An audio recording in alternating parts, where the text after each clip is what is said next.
공인중개사분들은 취득세, 양도세에 대해서 잘 설명하고 고지해야 될 의무가 있어요.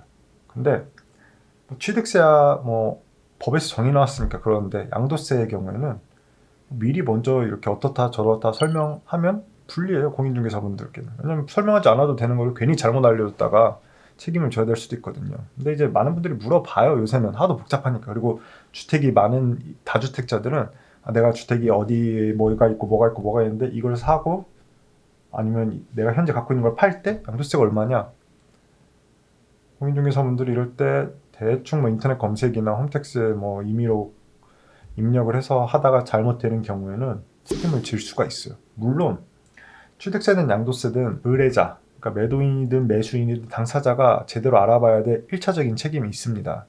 그리고 2차적인 책임이 이제 공인중개사가 이 부동산 매매 계약을 체결하면서 위임받은 중개인으로서의 책임이 2차적 책임이에요. 실제 낸 세액과 설명받은 세액이 차이가 많이 난다고 하더라도 그 책임을 오롯이 2차적 책임자인 공인중개사, 부동산 중개업소에 물을 수는 없습니다.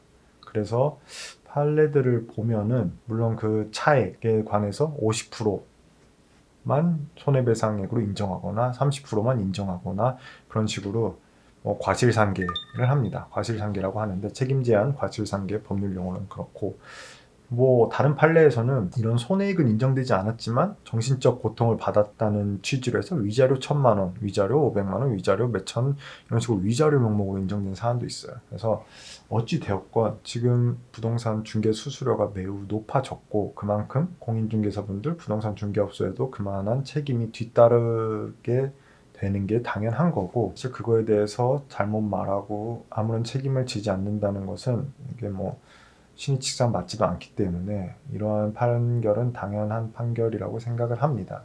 다만 어찌 되었건 1차적으로 본인, 아파트는 다른 부동산을 팔거나 사려는 사람이 1차적으로 알아봐야 되는 거예요. 공인중개사분만 믿고 하면 안 돼요. 그렇기 때문에 세무사, 법무사, 저는 개인적으로 세무사를 우선적으로 추천합니다. 왜냐면 법은 변호사, 세금은 세무사, 노사 관련 노무사, 이게 저는 맞다고 생각했기 때문에 세무사분들을 찾아가서 상담을 꼭 받으시고, 그 다음에 그게 여의치 않아서 부동산 중개업소 분들께 설명을 들어야 된다 하면은 자신의 현재 상황, 주택 상황 등을 자세하게 말해야 돼요.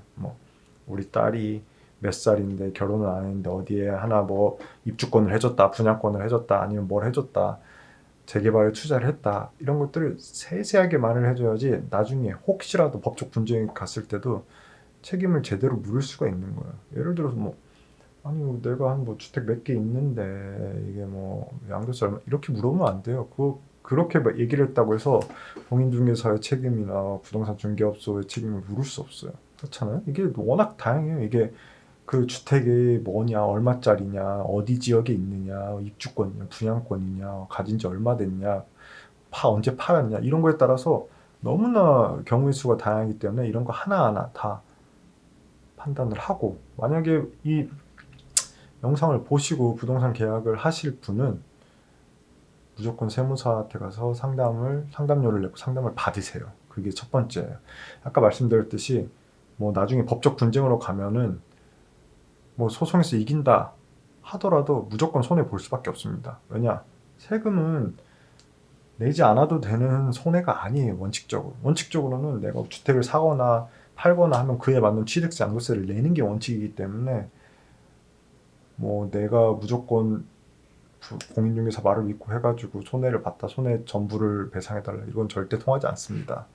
하지만 물론 그 경우에 따라서 상당액을 배상받을 수는 있어요. 부동산 공인중개사 혹은 공인중개사 협회에 다들 이제 매매 계약할 때 1억까지 공제를 받을 수 있는 공제 증서를 받으셨을 거예요. 그 공제 증서를 원인으로 해서 협회에는 최대 1억까지, 그것도 사안에 따라 다르지만 어쨌든 최대 1억까지 받으실 수 있기 때문에 이러한 여러 가지 사정들을 고려해서 첫째, 부동산 계약을 할 때 세무사에게 정당한 상담료를 내고 상담을 받으시라.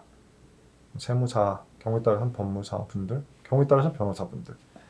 저는 개인적으로 세무사분들, 세금만 공부하신 분들이니까. 변호사는 뭐 물론 세법을 공부하기도 하지만 정말 다양한 법을 공부하고 알아야 되기 때문에 그 모든 법을 다 제대로 알 수가 없어요. 세법도 마찬가지고. 그리고 두 번째, 뭐 세무사분 상담을 받을 수 없다 하면은 최대한 나의 현재 상황을 자세하고 구체적으로 부동산 중개업소 공인중개사 분들께 이야기를 하고 세금을 계산받아라. 셋째, 내가 아무리 자세하게 얘기를 하고 부동산에서 이 금액이 확실하다, 걱정 마라, 확실하다고 했는데 틀렸어. 그래서 내가 소송을 하고 싶어요. 내가 이렇게 말을 했는데 공인중개사 이렇게 말을 했고 그렇기 때문에 내가 손해를 봤기 때문에 소송을 하고 싶어요. 됩니까? 안 됩니다. 왜? 부동산 공인중개사는 난 그런 말 한 적 없다. 어떻게 입증해야죠? 입증할 길이 없습니다. 그 당시 이런 얘기를 하고 대답을 했던 대화를 녹취를 하셨거나 향후에 사건이 터지고 전화를 해서 네가 이렇게 말하지 않았냐, 이렇게 말했는데 이렇다더라, 어떻게 책임질 거냐. 적어도 이런 녹취라도 있어야겠죠. 아니면 더 확실한 거야 뭐 어떤 진술서나 사실 확인서를 받거나 해야 되지만 현실적으로 그건 쉽지 않기 때문에 뭐 남의 말을 녹음하는 거는 좀 찝찝한 일이긴 하죠. 동의를 받지 않고. 하지만 우리나라에서 내가 대화를 할 때 그 대화를 녹취하는 거는 불법이 아니에요. 통신비밀법상 불법 행위가 되는 거는 여담이지만 내가 포함되지 않은 대화를 녹음했을 때 불법이에요. 도청이라고 하죠. A와 B, 나와 다른 A와 B가 대화를 하거나 통화를 하는 거를 어떠한 불법적인 방법으로 녹음을 하거나 그거를 듣거나 그거를 유포하면 불법 행위가 됩니다.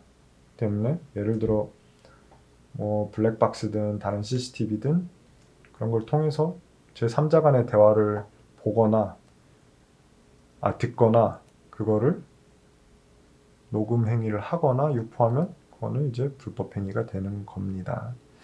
여담으로 말씀드리면 그렇기 때문에 내가 이제 공인중개사든 매도인 매수인이랑 대화를 하는 거를 녹음하는 거는 불법이 아니에요. 그렇기 때문에 아직까지 우리나라에서는 통화 녹음이 가능하죠. 어쨌든 내가 하는 대화, 내가 대화 당사자로 있는 대화 녹음 동의받지 않았다고 해서 불법이 아니다. 그렇기 때문에 녹음을 해라. 이러한 중요한 일이 있으면 무조건 녹음을 해라. 최근에 뭐 그렇죠. 기사에 났지만 이제 뭐 대법원장과 판사의 녹취 파일도 공개가 됐지만 그 판사가 그 판사도 잘 아니까 자기가 불법행위가 아니라는 걸 아니까 이렇게 녹취라고 공개를 했겠죠. 물론 그게 뭐 적당했냐, 적절했냐 여부는 이제 뭐 변론으로 하더라도 때문에 계속 이야기가 딴 데로 새는데 어쨌든 부동산 매매 계약을 할 때는 꼭 특히 세금 관련, 물론 세금 말고도 뭐 다음에 말씀드릴 기회가 있으면 말씀드렸지만 봐야 할 게 많아요.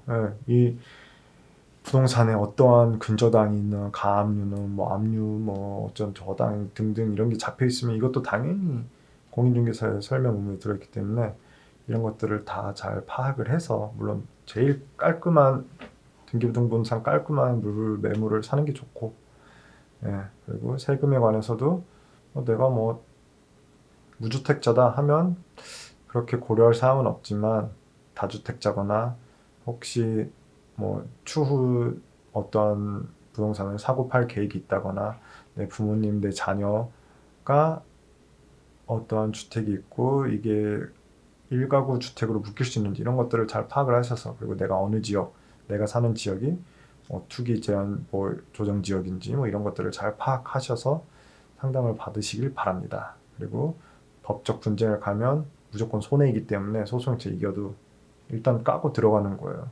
그렇기 때문에 일이 벌어지고 나서 해결하려고 하면은 늦다. 물론 그럼에도 불구하고 이미 벌어졌다면 소송을 해서 일부를 보전받아야 된다. 이게 오늘의 주 포인트입니다. 오늘 또 영상을 잘 봐주셔서 감사하고 오늘은 이만 마치도록 하겠습니다.